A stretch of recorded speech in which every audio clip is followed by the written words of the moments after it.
Allied armies, the most professionally trained and industrially supported forces ever fielded, were storming the beaches of Normandy. British paratroopers had already landed behind enemy lines. Canadian regiments were moving inland, and the Americans, backed by overwhelming naval firepower and air superiority, had begun carving a corridor through Hitler's Atlantic Wall. Inland, in the darkened countryside of northern France, engines rumbled to life. The 12th SS Panzer Division Hitlerjugend had received its orders. These were not the scarred veterans of the Eastern Front. They were 17-year-old volunteers, ideologically hardened, physically conditioned, and led by officers who had survived Kharkov and Kursk. Raised under one regime, trained for one purpose, they now moved in columns toward the fire, driving headfirst into the greatest invasion the continent had ever seen.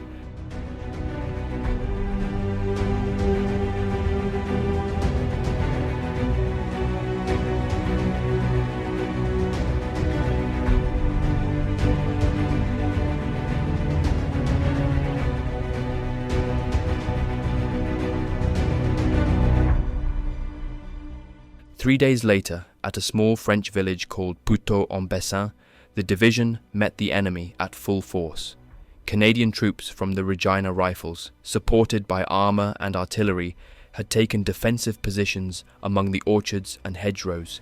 The 12th SS attacked them directly, outnumbered, exposed, and without air cover. The fighting that followed was among the most brutal of the campaign. Teenage grenadiers advanced through open fields under mortar fire. They reached grenade range before being cut down.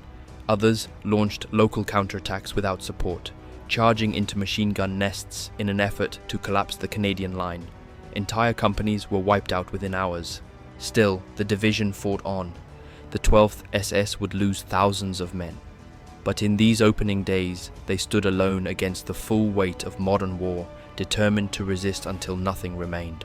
Only one thing stood in their hearts: Europe must not fall, and the invasion must be pushed back by any means.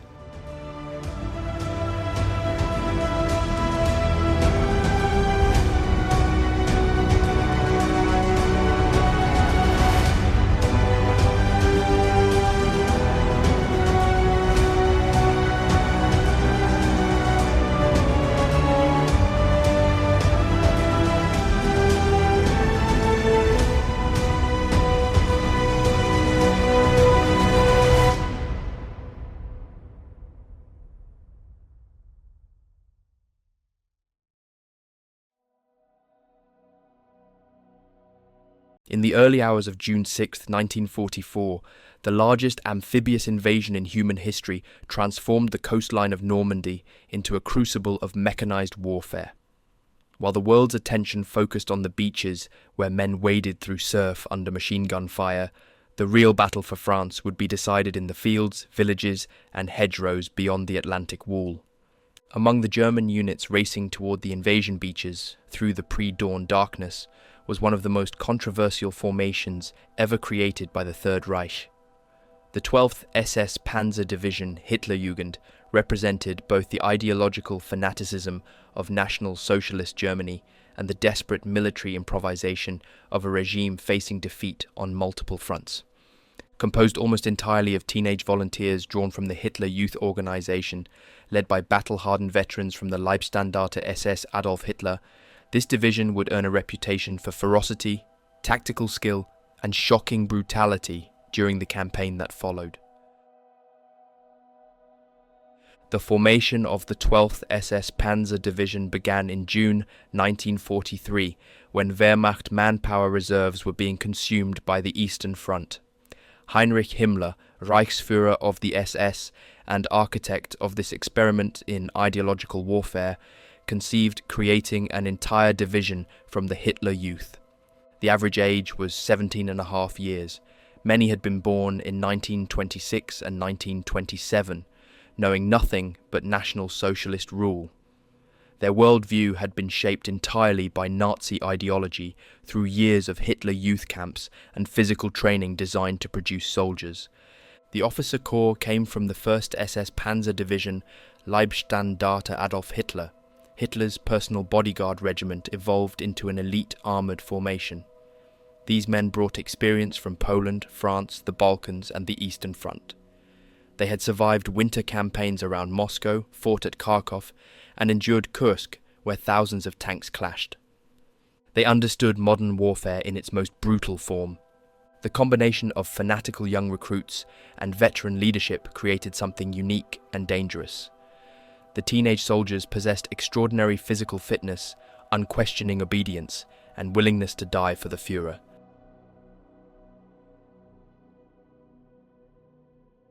Training took place in Belgium throughout late 1943 and early 1944, centred around Beverloo, where the sound of artillery practice echoed across farmland. The regimen was brutal, designed to forge boys into soldiers capable of withstanding modern mechanized combat. Live fire exercises were conducted regularly, with soldiers advancing under actual machine gun fire passing overhead, the crack of bullets close enough to make them flinch. Forced marches carrying 40 kilograms were routine. Boot leather wore through, feet blistered, no one fell out. Night operations received particular attention. Officers learned to navigate by compass and dead reckoning. The darkness became familiar rather than frightening. The tank regiment, SS Panzer Regiment 12, was equipped with Panzer IV medium tanks and the formidable Panther. The Panther's high-velocity 75mm gun with sloped armour represented one of the finest tank designs of the war, though it suffered mechanical complexity and transmission problems. Panthers broke down frequently. The two Panzer Grenadier regiments were equipped with SDKFZ 251 armoured half-tracks and trucks. Supporting them was SS Artillery Regiment 12 with towed howitzers and self-propelled pieces. The division included reconnaissance, engineer, anti-tank, and anti-aircraft battalions, creating a balanced combined arms force. By May 1944, as spring turned to summer, German intelligence concluded an Allied invasion was imminent. The 12th SS Panzer Division was positioned inland, held in reserve as part of the Armoured Response Force.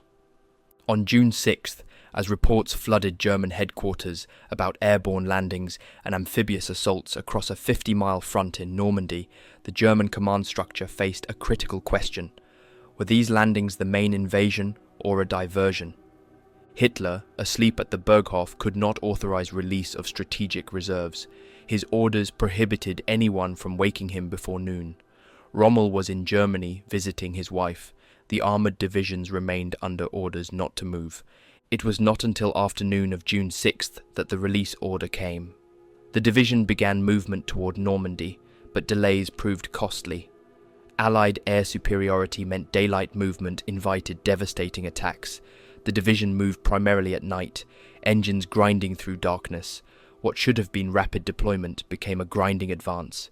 The first inkling that the invasion had come was when the Hitlerjugend's duty staff officer, working the night shift at division headquarters, received a call from the Luftwaffe shortly before 0100 hours on June 6th, reporting dummy parachutists and real paratroopers dropping inland from the coast. At 0215 hours, General Speidel, Chief of Staff to Rommel and temporarily commanding in his absence, dismissed the 7th Army reports as localized encounters, possibly commandos or saboteurs. By 0230 hours, as telephone lines lit up with increasingly urgent reports, overwhelming evidence accumulated that the invasion had begun. Brigade Führer Fritz Witt, the division's 36-year-old commander and a veteran of every major German campaign since Poland, formally began alerting his men through the code word Blücher, the Prussian general who had saved Wellington at Waterloo. The irony was not lost on some. From Bayeux, a market town 6 kilometers inland from the invasion beaches, Hansmann's camouflaged SID KKFZ 231/232 armoured car rolled through silent countryside toward the coast in the grey light before dawn. Arriving just before 0730 hours, he witnessed the landing craft heading for Gold Beach, the westernmost British landing area. He saw landing craft which spat out brown clumps of soldiers at the beach, tiny figures at this distance struggling through surf.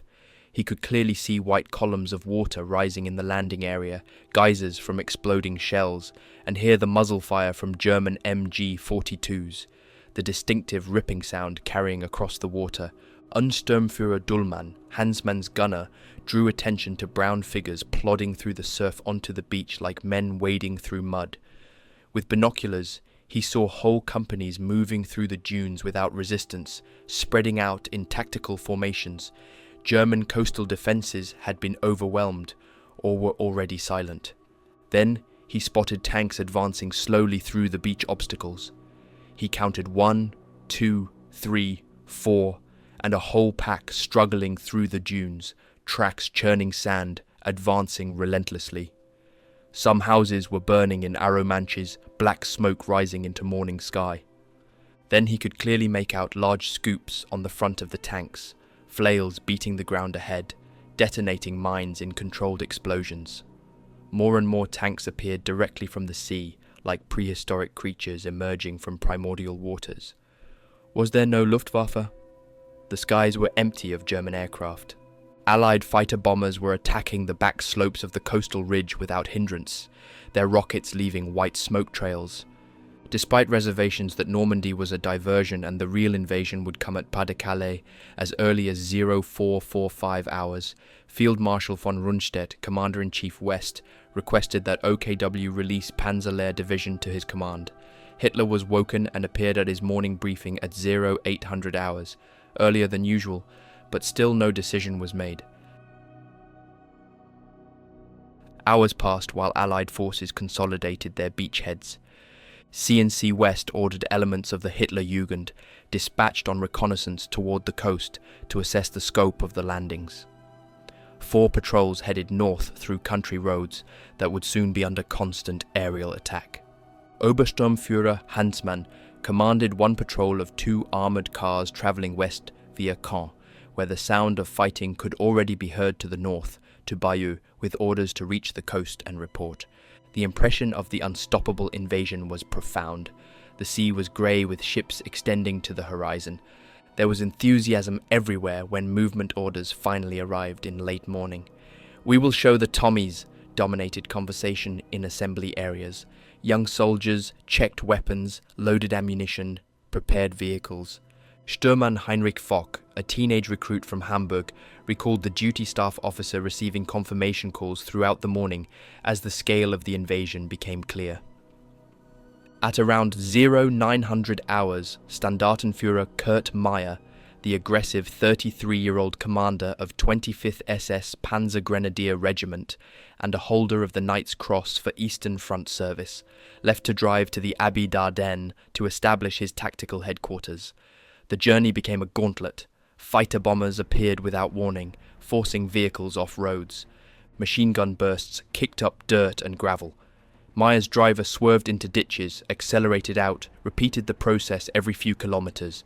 That morning, the Hitlerjugend's divisional headquarters issued its confirmatory operation order, typed on thin paper that would be distributed to regimental commanders. The division, in conjunction with the 21st Panzer Division, will attack the landed enemy and throw him back into the sea. The language was confident, the objective clear. The division would march north through terrain southwest of Caen, supporting the attack by pushing through Evresis towards Courseulles on the coast.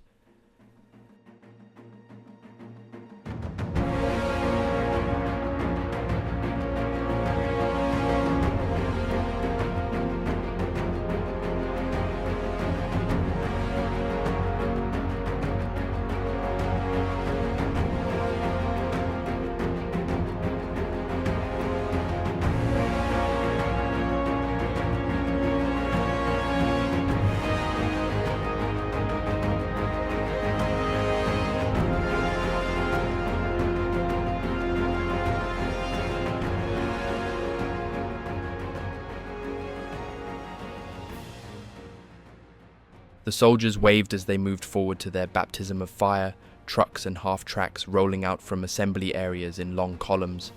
They showed no self-pity, no hesitation. They were determined to prove themselves, to validate years of training and indoctrination. Relentless attacks by fighter bombers and naval guns hit the approach routes, forcing movement into ditches and tree cover. Shell craters appeared in roads, buildings collapsed. Nevertheless, the assembly areas were reached in time, though later than planned. The panzers were delayed, Thanks to fighter bombers destroying fuel trucks on approach roads, arrangements for vital fuel delivery had been disrupted. Empty tanks sat immobile. The attack was delayed to 1600 hours. At 1500 hours, General von Schweppenberg, commanding Panzer Group West, visited headquarters 25th SS Panzer Grenadier in the Abbey d'Ardennes, a 12th century monastery with thick stone walls. He discussed resumption of the offensive with Standartenführer Kurt Meyer, who, based on the previous night's reconnaissance and early morning reports, believed the Canadian bastion position at Norrie had to be cleared first. The village dominated approach routes and would threaten any advance. A particularly active enemy position was found at Putot-en-Bessin in the late afternoon as patrols probed Allied lines. The regiment advanced and attacked this position, found to be strongly held by 3 companies of the Regina Rifles, a Canadian infantry battalion that had landed that morning and already dug in. The Canadians had hidden in long grass in orchards west of Putot, invisible until the Germans were within grenade range. Machine guns opened fire from concealed positions. Mortars dropped rounds into German assault formations. After inflicting heavy casualties, the regiment withdrew under covering fire and was later ordered to concentrate in the Martigny area to reorganize. Gerhard Tebe, commanding Panzerlehr's reconnaissance battalion, held up in the Château d'Audrieu, a manor house that offered commanding views. Bremer dispatched patrols to Lucelle, where they found troops from Panzerlehr and remnants of the 352nd Division, the coastal defense formation that had been shattered in the initial assault. During the action around the chateau, as fighting intensified, some 40 prisoners were taken in the confusion of close combat. When a heavy bombardment fell on the chateau, massive explosions that brought down sections of wall, the remaining 27 prisoners were machine-gunned in the courtyard. Their bodies would be found later by Allied forces. Further prisoners were held by 2nd Battalion at Le Mesnil-Patry, who were ordered shot by Sturmbannführer Bernhard Monke, the regimental commander. Siebken and his adjutant were both found guilty in a post-war trial conducted by Canadian military authorities and executed in 1949. There was no eyewitness who could say they saw Siebken order an execution, no document bearing his signature, no direct testimony placing him at the scene of any killing. The case against him relied on inference, on the assumption that because murders occurred within the area of his unit's operations, responsibility must inevitably rest with him. To critics, this was not proof, but association. Opposition to the verdict came not only from former German officers, but from respected Allied voices as well. British war correspondent and military historian Basil Liddell Hart openly criticised the execution, arguing that Siebken had been condemned more for the reputation of his division than for any act that could be conclusively proven. In his view, the trial marked a dangerous shift away from establishing individual guilt and toward punishing symbols. As more testimony emerged in the post-war years, the picture became even more uncomfortable. Multiple accounts surfaced suggesting that Canadian troops themselves had, at times, shot captured soldiers of the Hitlerjugend division in Normandy. These allegations were never fully investigated in court, nor did they result in comparable prosecutions. The justice applied after the war, many argued, was not evenly distributed.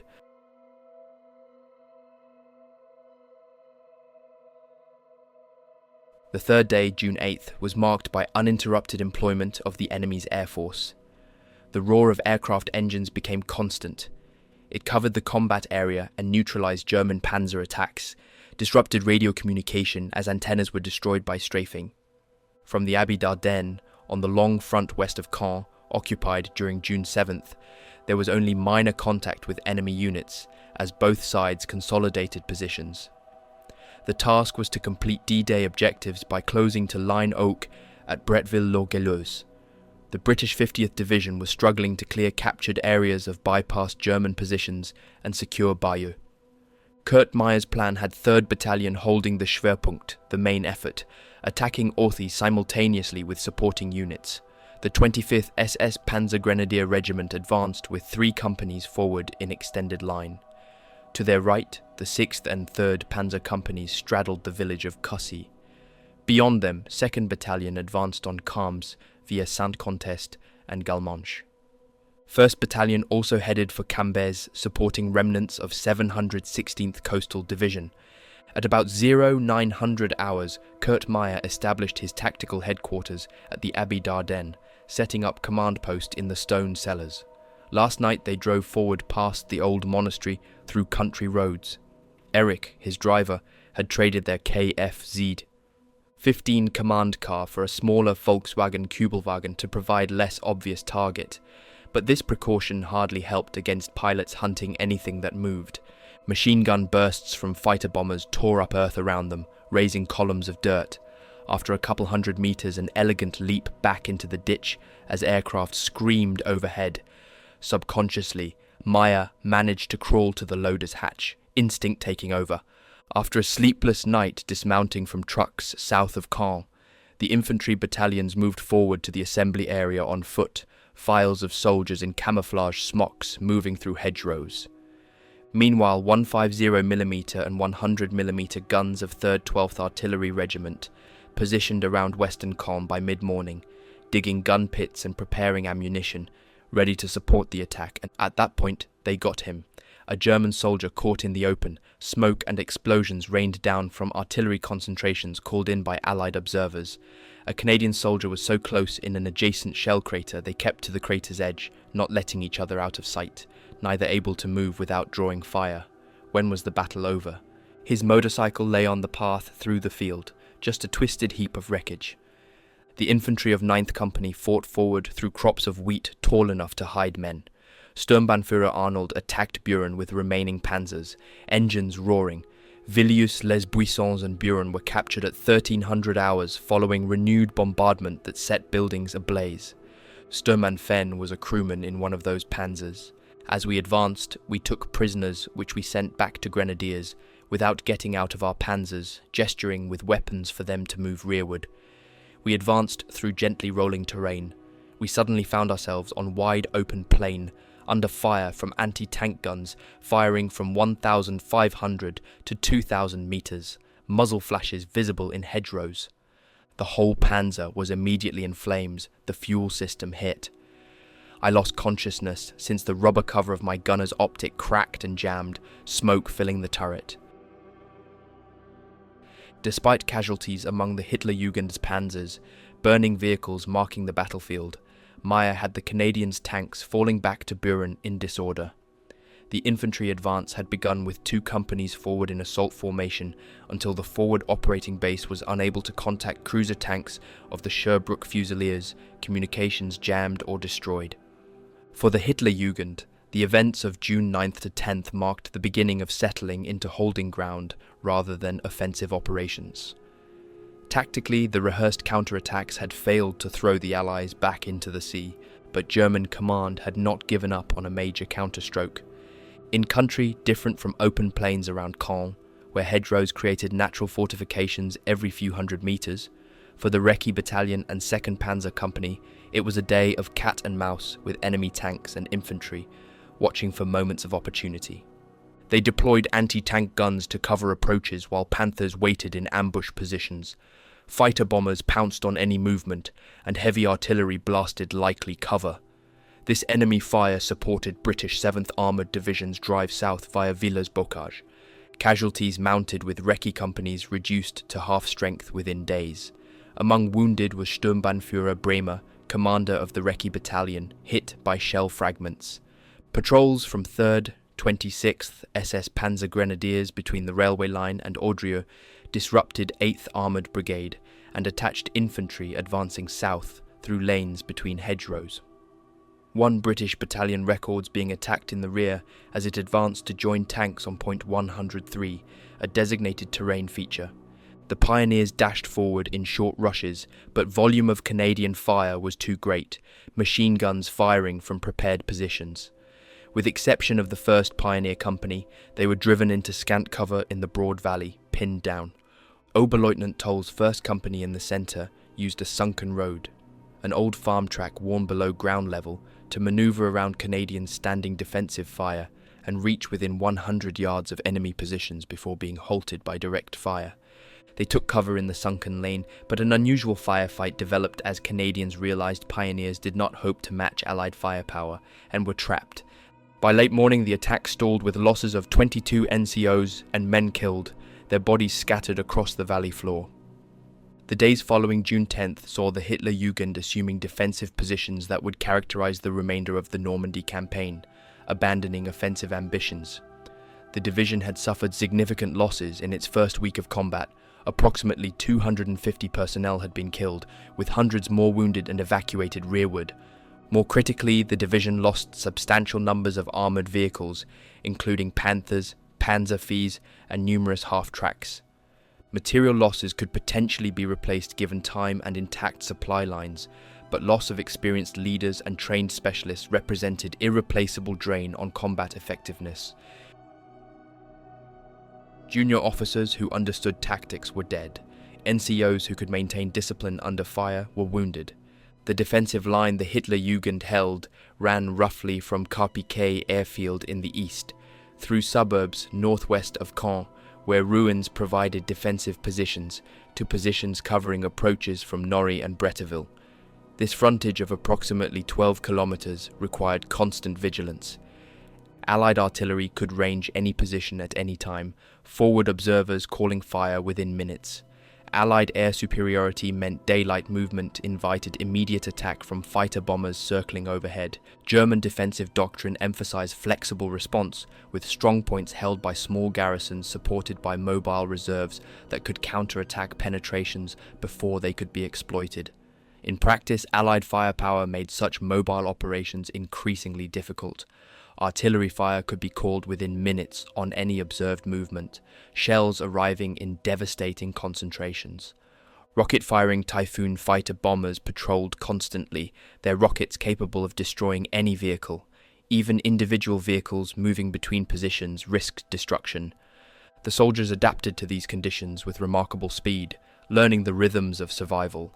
Foxholes and slit trenches were dug deeper with overhead cover to protect against artillery airbursts that showered steel fragments downward.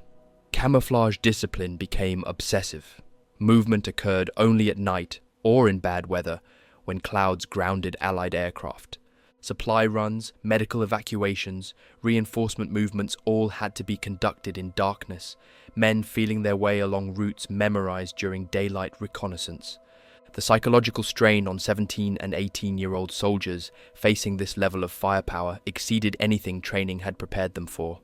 Many had joined with images of armoured warfare from newsreels showing German tanks sweeping across open steppes in Russia, dramatic victories achieved through speed and shock. The reality of Normandy, where movement meant death and survival depended on remaining hidden underground, challenged every assumption about modern warfare they had internalized during training. Medical facilities were overwhelmed within days.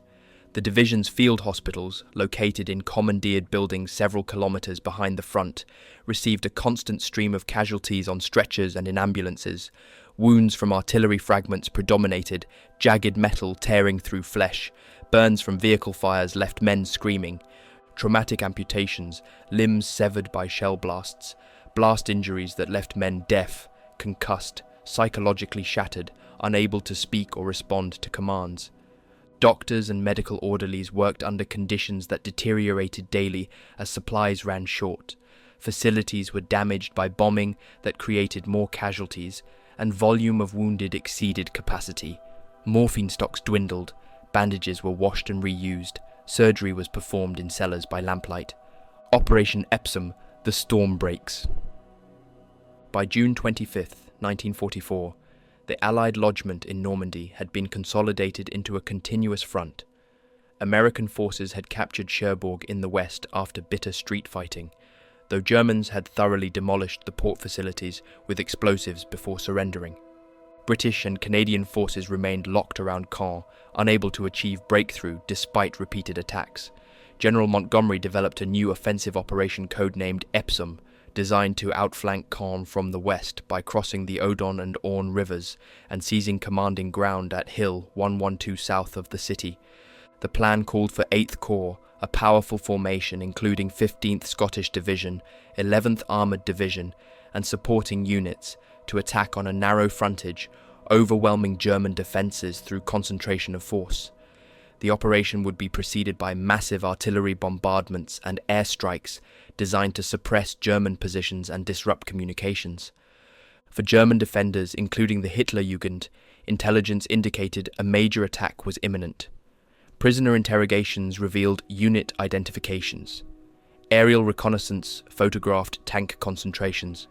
Radio intercepts picked up increased traffic. All pointed to significant Allied preparations in the 8th Corps sector. German forces in Normandy remained stretched thin, covering a front of over 100 kilometers with inadequate reserves. Arrival of additional SS Panzer divisions, including 2nd SS Panzer Division Das Reich and 9th SS Panzer Division Hohenstaufen, provided some reinforcement. But these units arrived piecemeal, columns spread across hundreds of kilometers of road, having suffered losses during approach march due to Allied air attacks and French resistance sabotage that destroyed bridges and rail lines.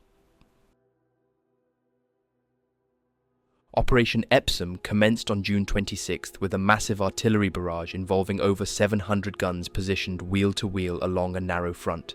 The bombardment crashed down on German positions with devastating effect at dawn, the ground trembling from impacts.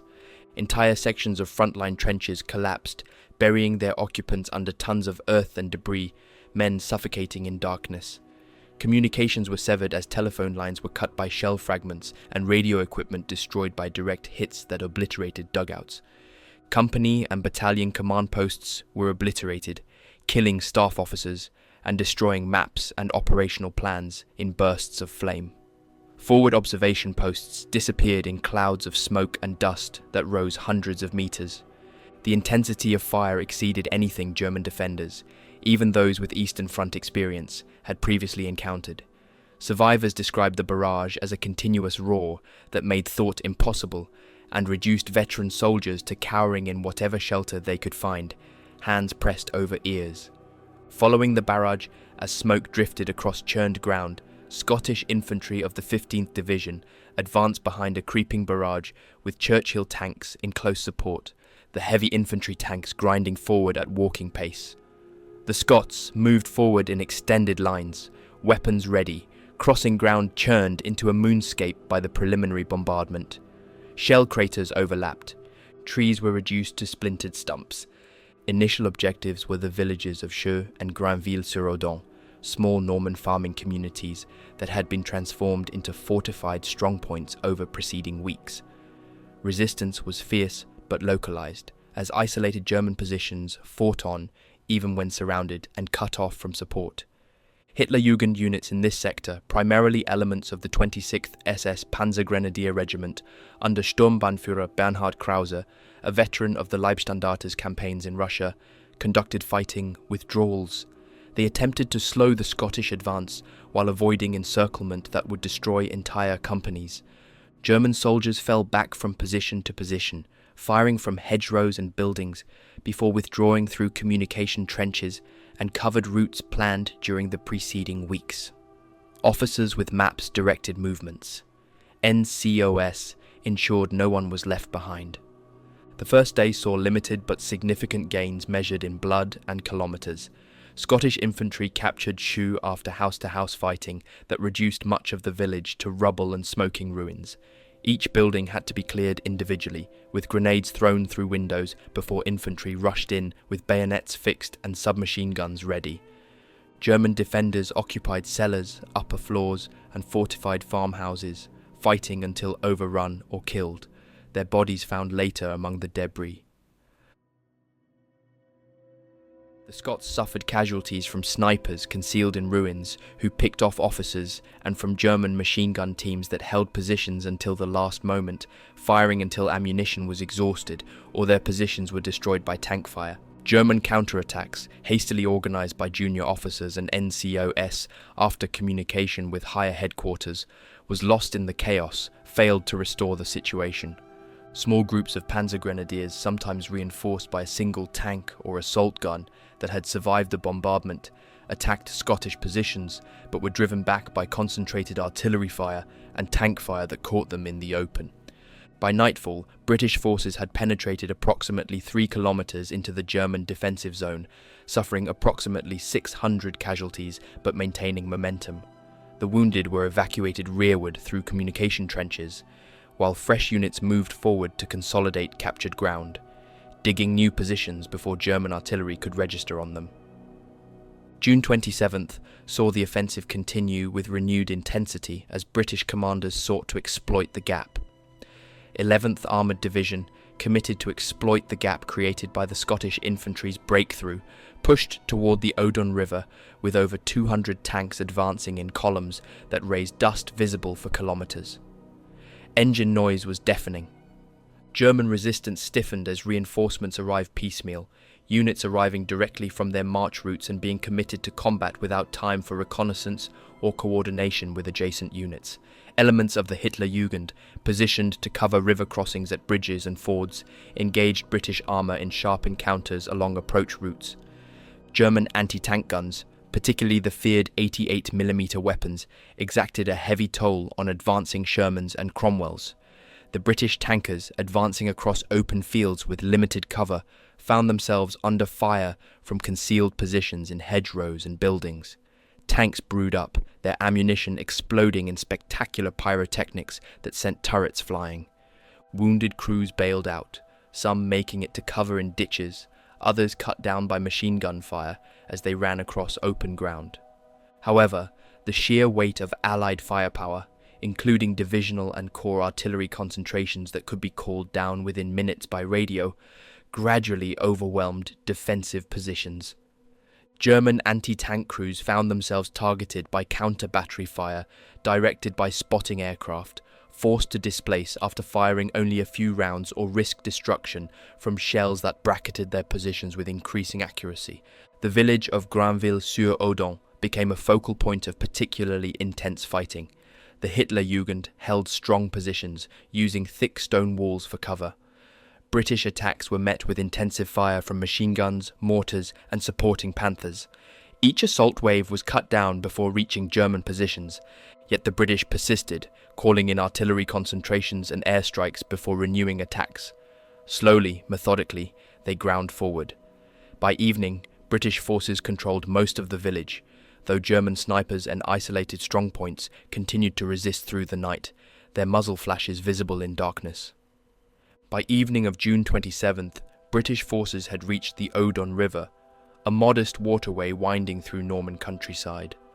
The river itself was not a significant obstacle, being fordable in many places, and crossed by several intact bridges that German engineers had failed to demolish in time as retreat became necessary. However, approaches to the river were covered by German positions on high ground beyond, observation posts that could call artillery fire on any crossing attempt. June 28th marked the crisis of Operation Epsom, the day that would determine whether British forces could break through into open country. British forces pushed across the Odon, establishing bridgeheads on the southern bank despite heavy fire. Fighting intensified as German commanders recognized this represented the main Allied effort, the genuine breakthrough attempt rather than a diversion. Counterattacks were organized, drawing on all available reserves scraped together from quiet sectors. The Hitlerjugend committed its remaining armor, sending panzer companies forward to engage British tanks that had crossed the river and were attempting to expand the bridgehead. The tank battles south of the Odon on June 28th descended into confused close-range engagements that tested the nerves and skill of tank crews on both sides. Smoke obscured the battlefield. The roar of engines and cannon fire was constant. British Shermans, numerically superior but outgunned by German Panthers and Tigers, attempted to overwhelm through maneuver and volume of fire. British doctrine emphasized speed and numbers, with tank squadrons attempting to flank German positions while suppressing them with high explosive rounds fired rapidly. German tanks suffering from mechanical breakdowns that left vehicles stranded on the battlefield with transmission failures and chronic fuel shortages that limited mobility, fought from carefully prepared positions. German crews had spent days selecting positions with good fields of fire, clear lines of retreat through gaps in hedgerows, and natural cover from trees and terrain folds.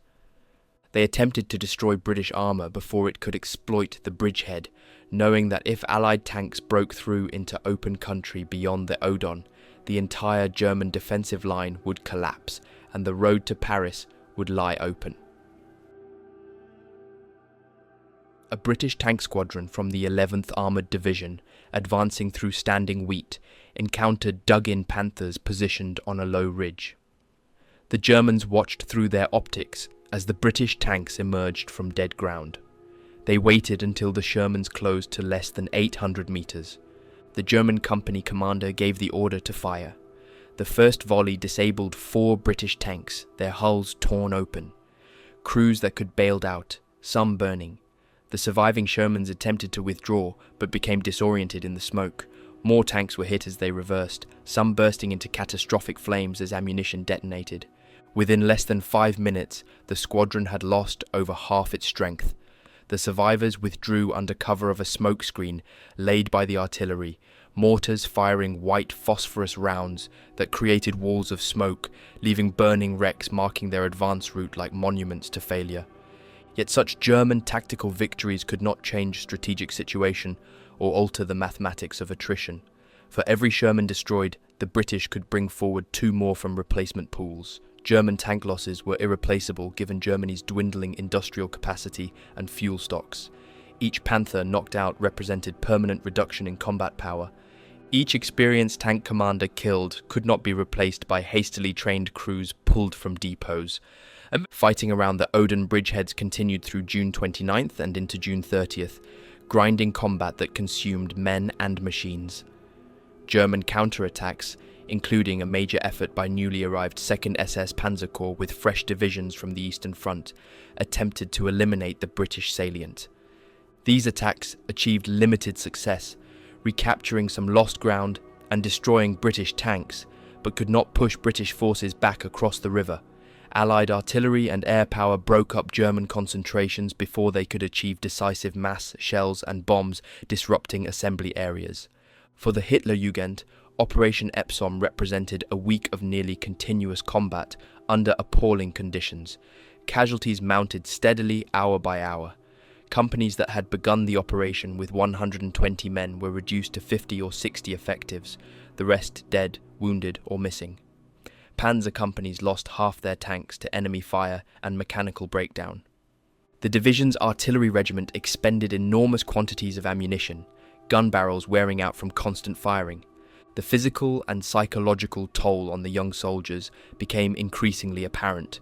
Sleep deprivation as combat continued without pause, constant artillery fire that made rest impossible, loss of friends and comrades whose bodies lay unburied, and knowledge that no relief was possible eroded morale. Some men became fatalistic, believing death was inevitable and only the timing uncertain. Others channeled their fear into rage, fighting with desperate intensity. A few broke entirely, found cowering in cellars or wandering in rear areas unable to remember their units. Leadership casualties compounded these problems. Junior officers and NCOs, leading from the front in accordance with German doctrine, died in disproportionate numbers. Battalion and company commanders were killed or wounded, requiring constant reshuffling of command arrangements. Kurt Meyer, now commanding the division following death of Fritz Witt during Allied naval bombardment on June 14th, found himself personally intervening in tactical situations, driving to threatened sectors in his Volkswagen Kübelwagen to rally defences and organise counterattacks. By July 1st, Operation Epsom had achieved significant but incomplete results. British forces held a salient approximately 5 kilometres deep south of the Odon, but still short of Hill 112, the commanding terrain that had been the main objective. German defences, though bent, had not broken. Casualties on both sides were severe. The British had suffered approximately 4,000 casualties, including over 550 killed. German losses were comparable or higher in absolute terms, though more devastating given limited replacement capacity. For the Hitlerjugend specifically, Epsom marked a fundamental transition in its role and capabilities. The division had ceased to be an offensive formation capable of mobile operations and coordinated attacks. It was now purely defensive, tied to fixed positions, conducting local counterattacks to restore broken sections, but incapable of sustained offensive action. Armoured strength of SS Panzer Regiment 12 had been reduced to approximately 40 operational tanks, down from over 100 at campaign start. Infantry companies were at half strength or less, NCOs commanding squads, lieutenants commanding companies. The battle for Caen, City of Ruins. Caen had become symbolic for both sides by early July 1944, a political objective as much as military. Montgomery had declared it an objective for D-Day itself in his pre-invasion briefing. Its continued presence in German hands represented visible failure of Allied planning and brought criticism from American commanders. For Germans, Caen was the linchpin of the entire defensive position. Loss of the city would unhinge the front, allowing Allied armour to exploit southward into open country beyond the bocage. The city itself had already suffered enormous damage from weeks of bombardment. Allied bombing raids intended to interdict German reinforcements had destroyed large sections, killing hundreds of French civilians trapped in cellars and shelters. The medieval city centre, with its Norman architecture dating to William the Conqueror, had been reduced to rubble in many areas. The Orne River divided Caen, with bridges providing the only crossings, all now targeted by Allied artillery that fired constantly at suspected crossing points. German forces held northern and western outskirts of Caen in strength. The Hitlerjugend held positions around Carpiquet airfield west of the city and in suburbs of Buron, Authy, and surrounding villages now reduced to ruins.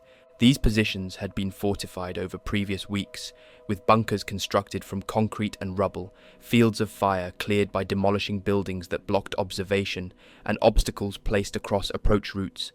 Machine gun nests covered every approach. Anti-tank guns were sited to create killing zones where vehicles would be channeled into prepared fire lanes.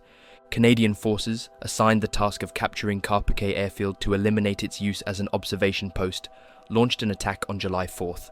The operation began with massive artillery barrage at dawn, followed by infantry assault supported by tanks. The fighting around the airfield represented some of the most intense urban combat of the campaign, close-quarters battle among ruins. Carpiquet village and airfield facilities provided excellent defensive positions. Concrete hangars, control tower buildings, and perimeter structures had been converted into strong points by German engineers. The Hitlerjugend garrison, primarily infantry from 26th SS Panzer Grenadier Regiment, reinforced by engineers and anti-aircraft crews who would fight as ground troops, had orders to hold at all costs. Withdrawal without orders meant execution. Canadian infantry of the Royal Winnipeg Rifles and Regina Rifles advanced across open ground toward the airfield on July 4th morning, immediately coming under heavy fire from concealed German positions. German machine guns, sited with interlocking fields of fire, cut down entire sections. MG-42s, firing at rates exceeding 1,000 rounds per minute, created a wall of lead. Men fell in rows. Supporting Canadian tanks were engaged by concealed anti-tank guns and Panzerfausts.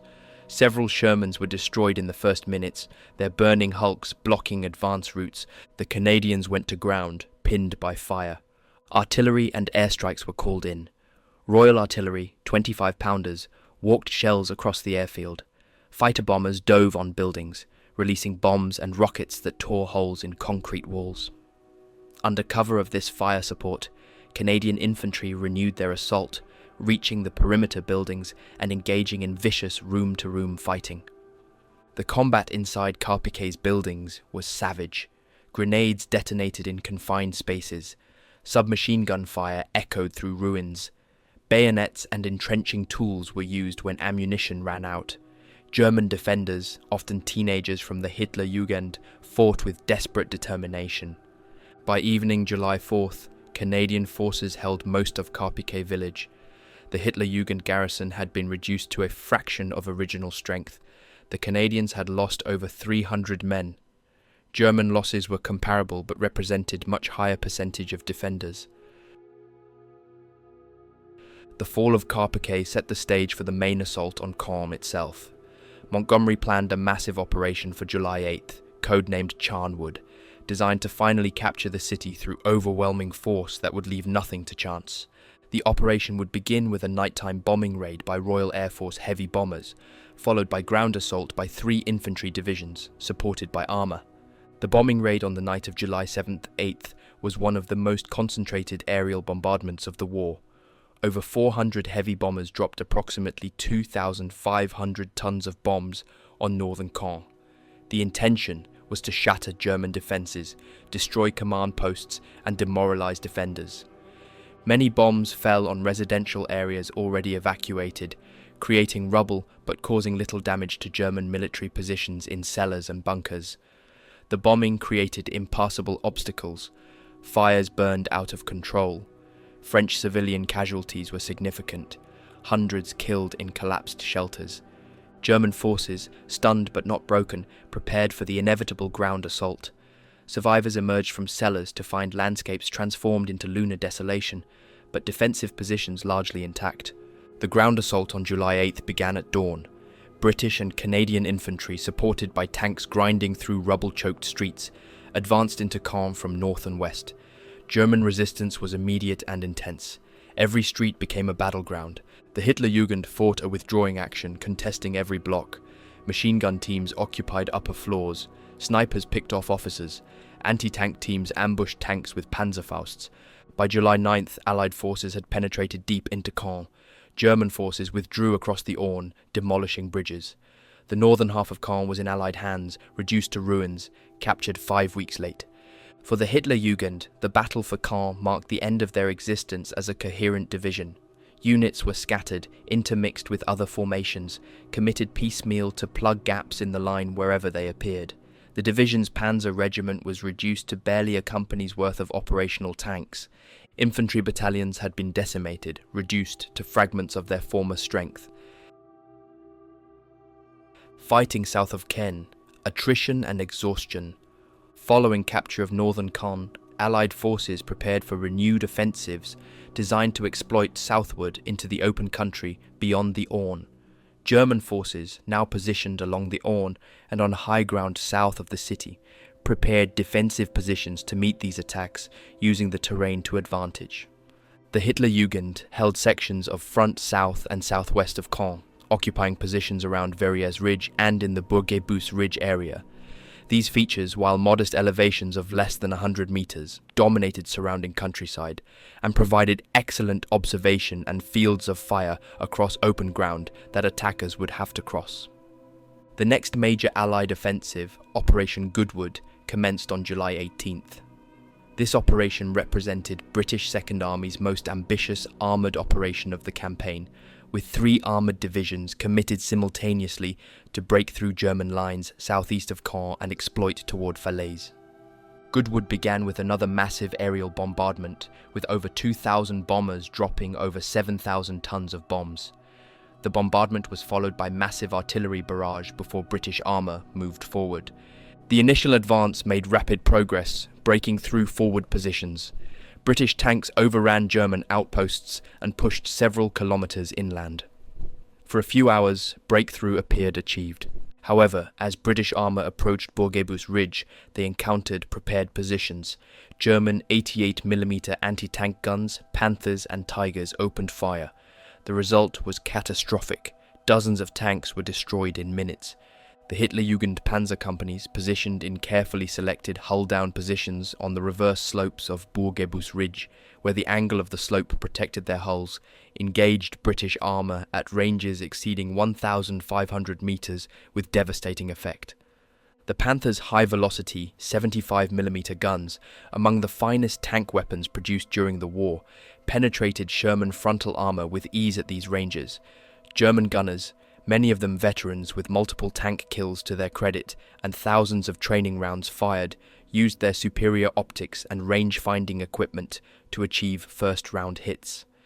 Each Panther destroyed multiple British tanks before displacing to alternate positions prepared in advance.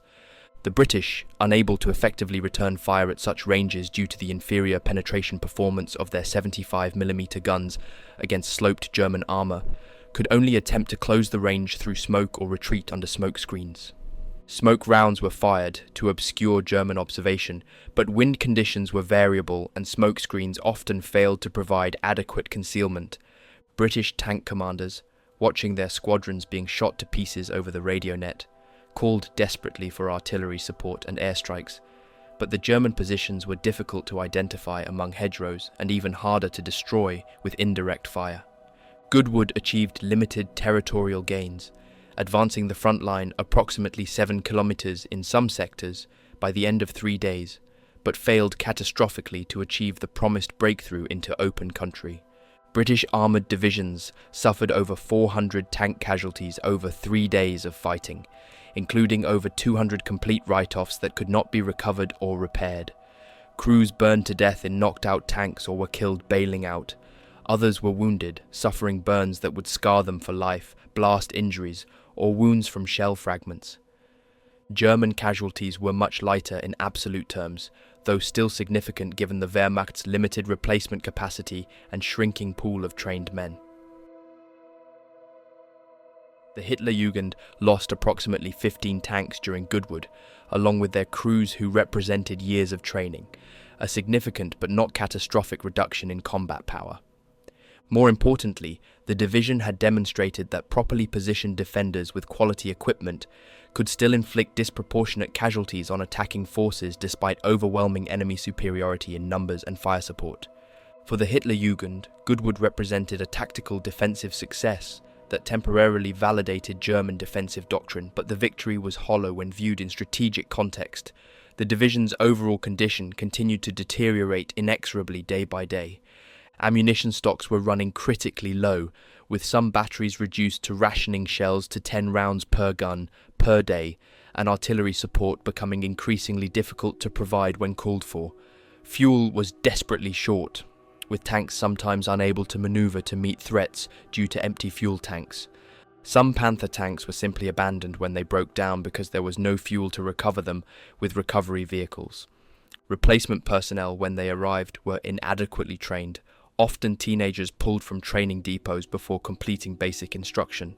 Many had never fired a weapon before reaching the front and had to be taught by veterans under fire.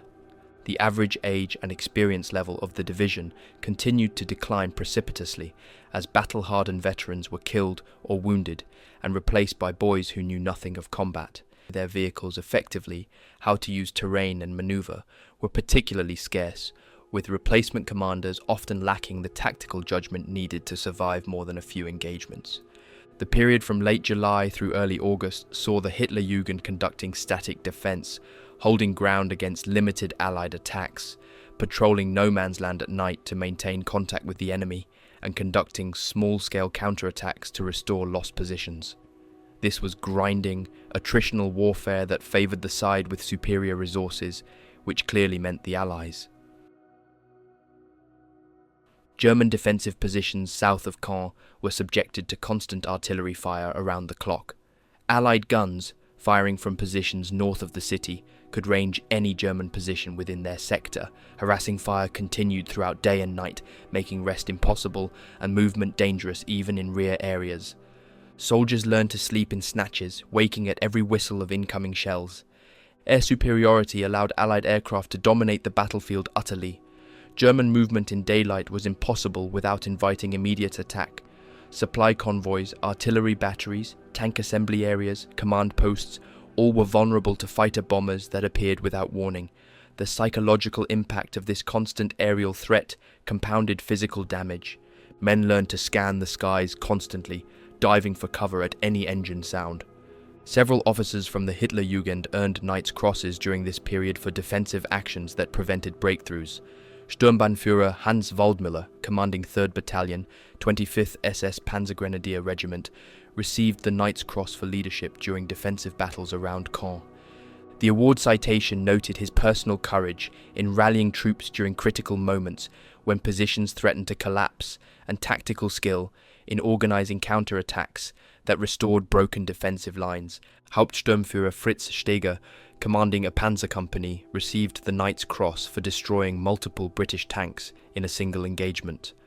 On one occasion, Steger personally engaged a British tank column from an ambush position, destroying 7 Shermans before his own Panther was disabled by return fire.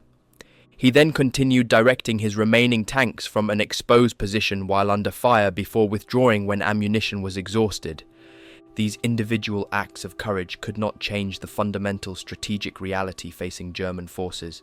The Hitlerjugend was being worn down through attrition that could not be made good. Every day brought more casualties, more equipment losses, more ground conceded. The division was dying by degrees. Operation Totalize breaking point. By early August 1944, Allied frustration with pace of advance in the eastern sector reached its peak. American forces had finally broken out of the bocage at the western end of the front, commencing Operation Cobra on July 25th. This breakthrough created conditions for rapid exploitation, with American armored divisions racing through gaps in German lines, encircling enemy formations, advancing toward Paris and the German border. In the British and Canadian sector, progress remained limited despite repeated attacks and heavy casualties. General Montgomery came under increasing pressure from Eisenhower and the Allied High Command to achieve breakthrough. Capture of Falaise, a road junction, and market town 25 miles south of Caen became the immediate objective. Canadian First Army, under General Crerar, was assigned this mission with all available resources. The operation, codenamed Totalize, represented an attempt to apply lessons learned from previous offensives. The attack would commence at night, using darkness to shield advancing forces from German anti-tank fire that had proven so deadly in daylight. Armoured personnel carriers would transport infantry, allowing them to keep pace with tanks and avoid being pinned down. Heavy bombers would strike German positions before ground assault. Artificial moonlight, created by searchlights reflecting off clouds, would provide illumination without silhouetting attacking forces. Canadian planning for Totalize was meticulous. 4 infantry divisions and 2 armoured divisions, representing the bulk of Canadian and Polish forces in Normandy, would attack on a narrow frontage, creating overwhelming force concentration. The objective was to punch through German lines, reach Falaise in a single bound, and create conditions for encirclement of German forces still fighting west of the breakthrough.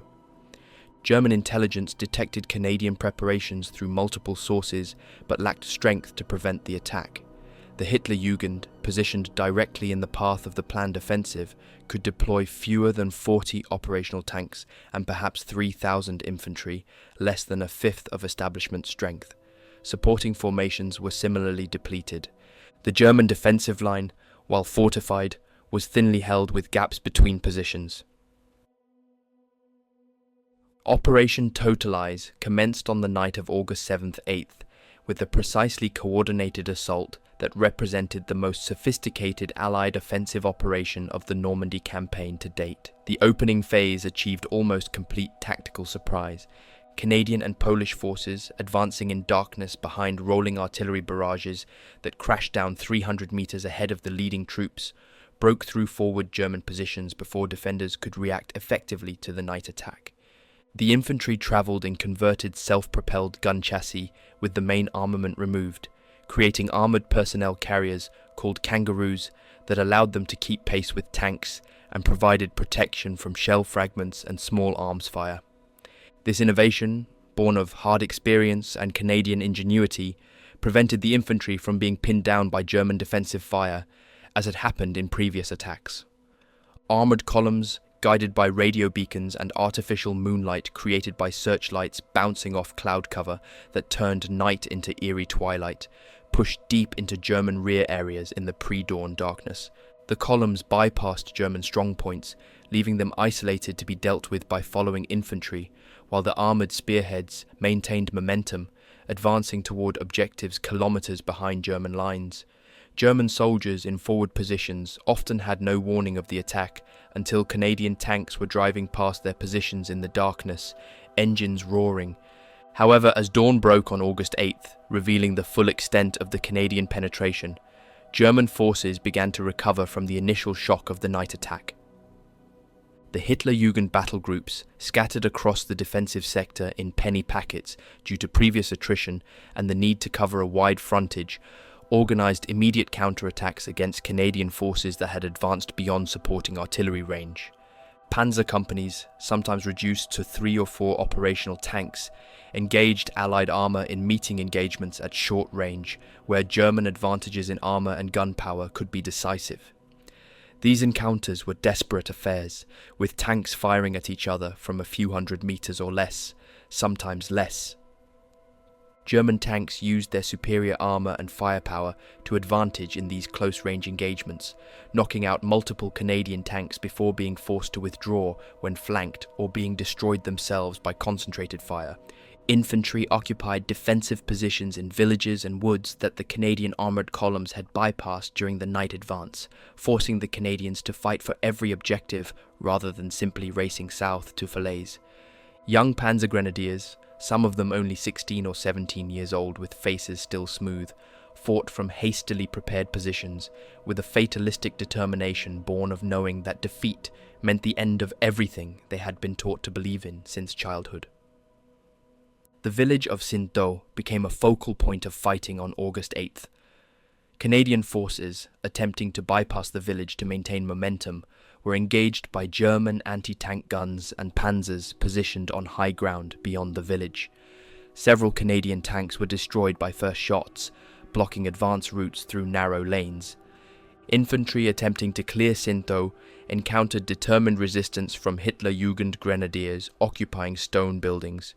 The second phase of Totalize, scheduled for August 8th during daylight, involved a daylight bombing attack by American heavy bombers, followed by renewed ground assault. The bombing attack, while massive in scale with over 1,500 bombers participating, suffered from tragic errors in target identification.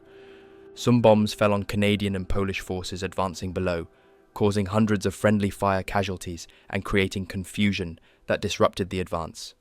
Units became disorganized. Officers struggled to restore control. German defenders, despite the bombing that churned earth and destroyed positions, maintained coherent resistance where units remained intact. The Hitlerjugend, now fighting in small battle groups rather than as a unified division, conducted mobile defense. Panzer companies ambushed Canadian columns from hull-down positions, then withdrew before being surrounded. Infantry counterattacked to recapture villages. Anti-tank guns engaged targets of opportunity, then displaced to new positions. The fighting on August 9th saw Canadian forces approaching Falaise, but encountering stiffening German resistance as reinforcements arrived. The Hitlerjugend, reinforced by remnants of other divisions scraped together, held positions on Verrières Ridge and around Hill 112, commanding terrain that overlooked Canadian advance routes.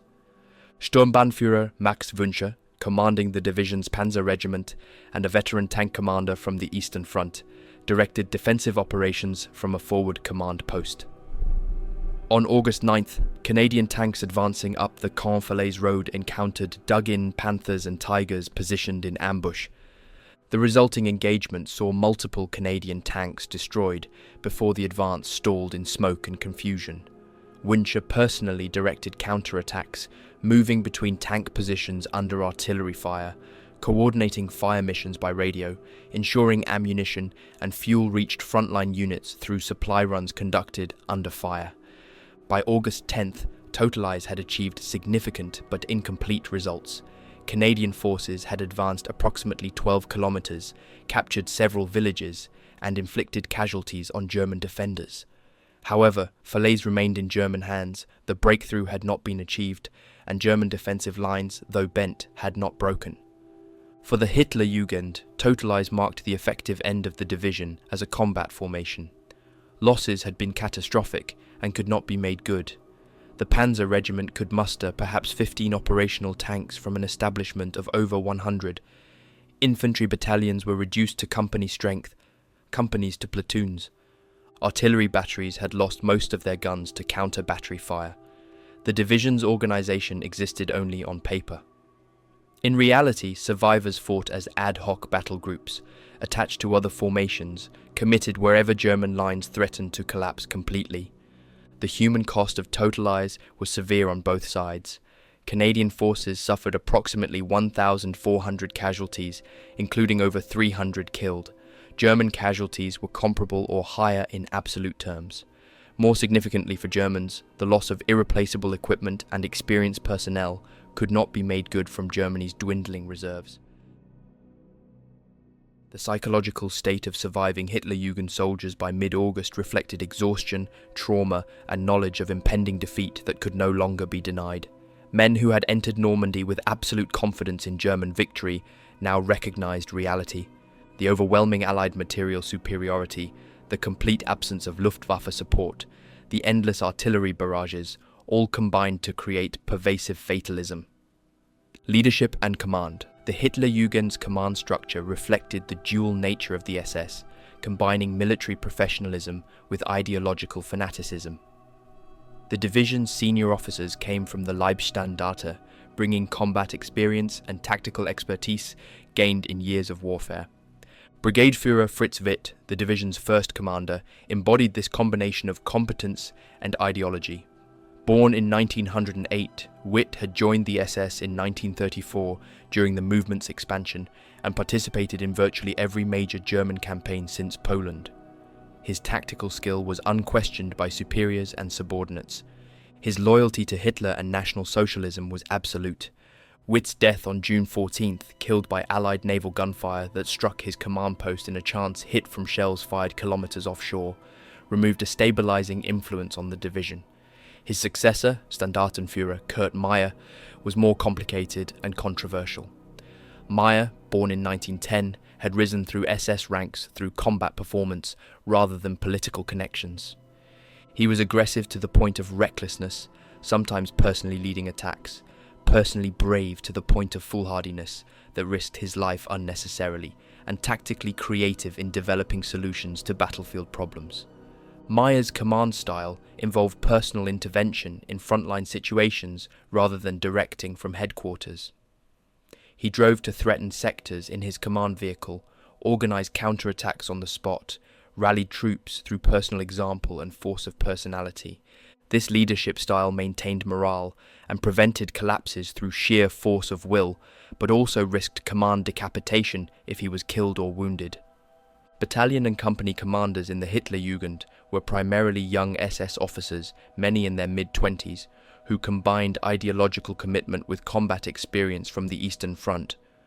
These officers led from the front, suffering disproportionate casualties as a result of German doctrine that emphasized leadership by example.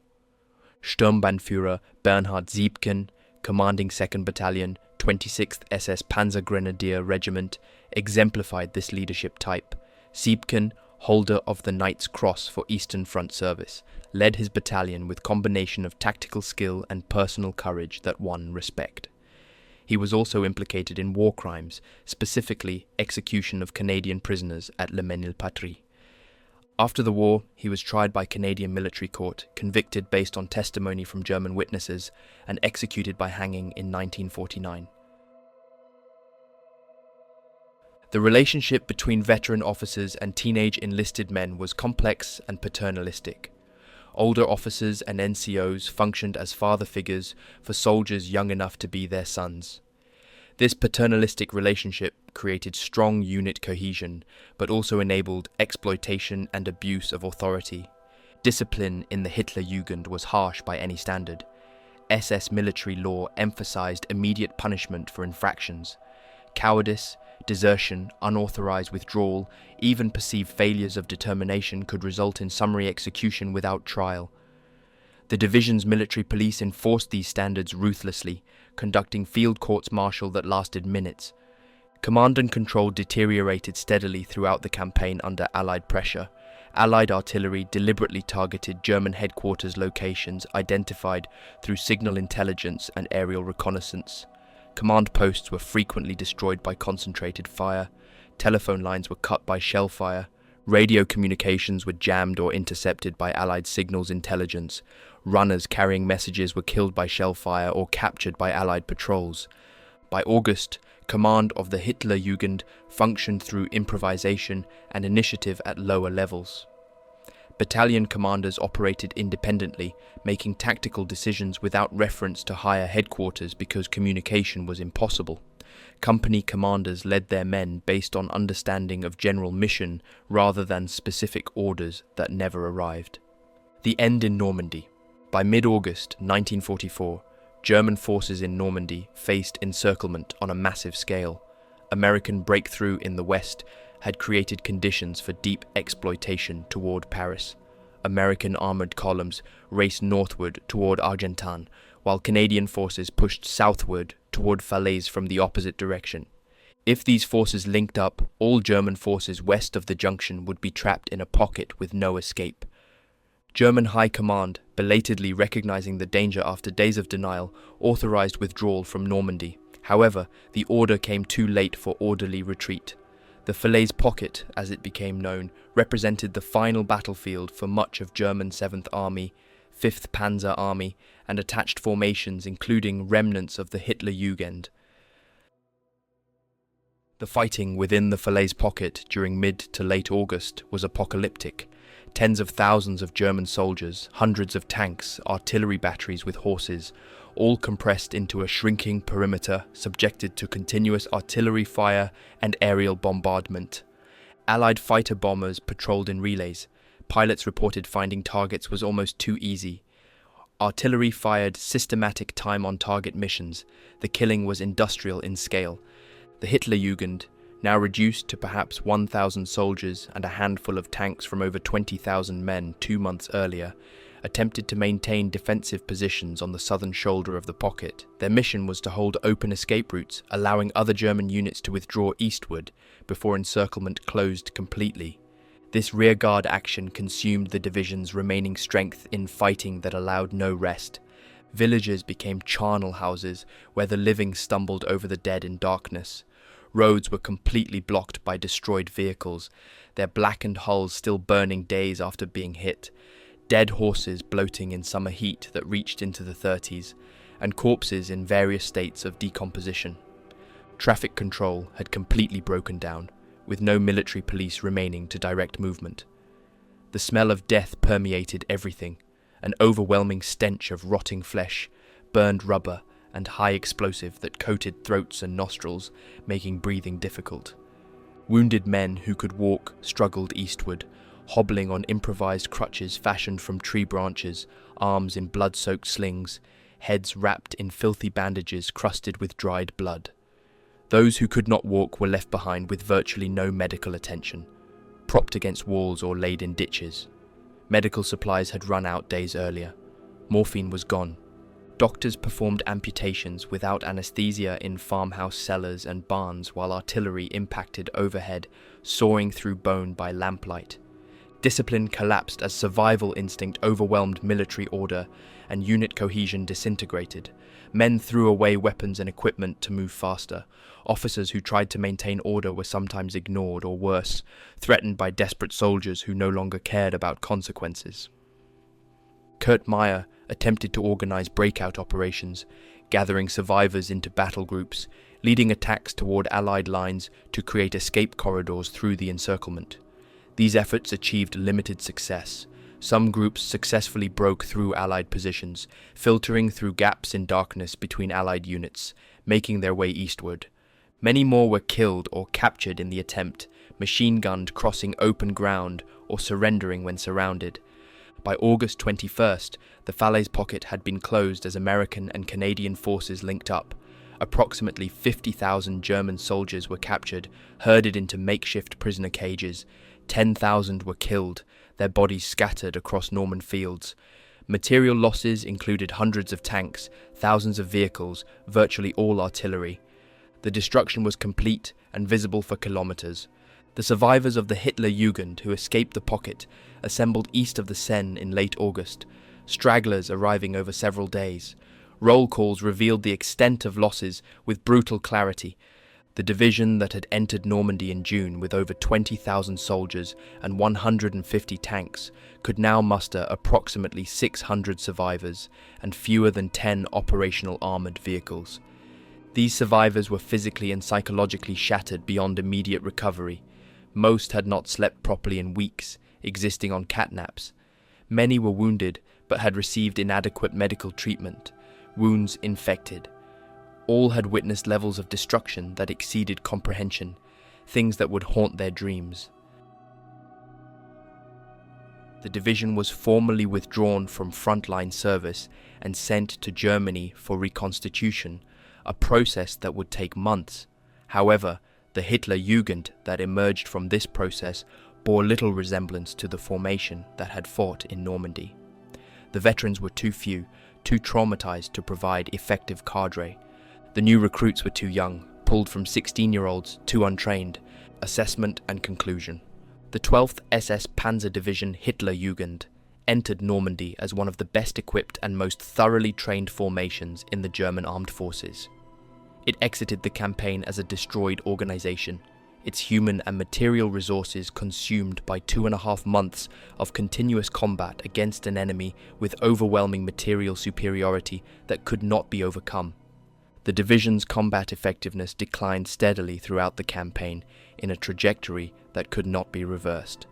In June, the Hitlerjugend could conduct coordinated operations at division level, with multiple regiments attacking simultaneously. By July, coordination had degraded to regimental level, with battalions operating semi-independently. In August, only company and platoon level actions were possible. By campaign's end, survivors fought as individuals or small groups with no higher organization. This decline reflected multiple factors working in combination. Casualties depleted both numbers and quality of personnel. Equipment losses to enemy action and mechanical breakdown could not be replaced. Ammunition and fuel shortages limited operations. Allied air superiority paralyzed movement during daylight. Artillery fire disrupted command and control. The cumulative effect was organizational disintegration. The Hitlerjugend gained a reputation among Allied forces as fanatical fighters. This reputation was partially deserved, but requires context. SS ideological indoctrination contributed to fighting determination. The harsh disciplinary regime made withdrawal more dangerous than continued fighting. However, this reputation obscured tactical realities. The Hitlerjugend fought effectively because of professional leadership, thorough training, and quality equipment. When these advantages eroded, tactical performance declined correspondingly.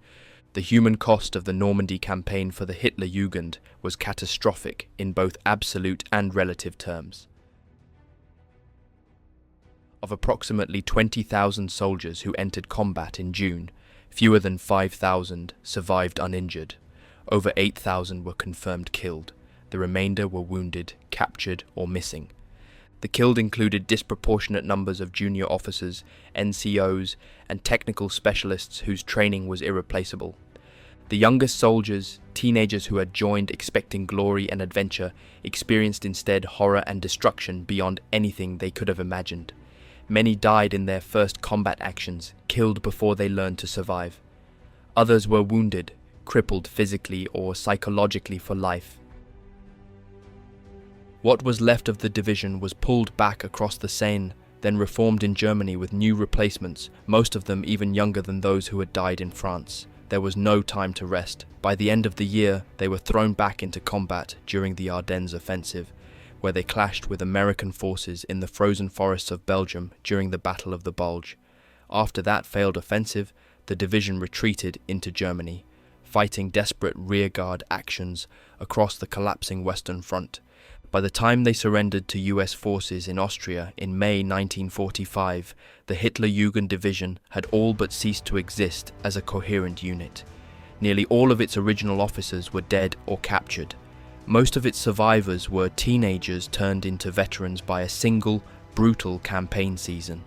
The vision of a youth army, fused with ideology and armored steel, had ended in ruins, but not before it left its mark on history. And that brings this video to a close. I hope you found it interesting and learned something new. If you enjoyed it, please consider leaving a like and subscribing. It genuinely helps the channel grow, and I appreciate every one of you who supports the work I do here. Thanks for watching, and I'll see you in the next one. Take care, and goodbye for now.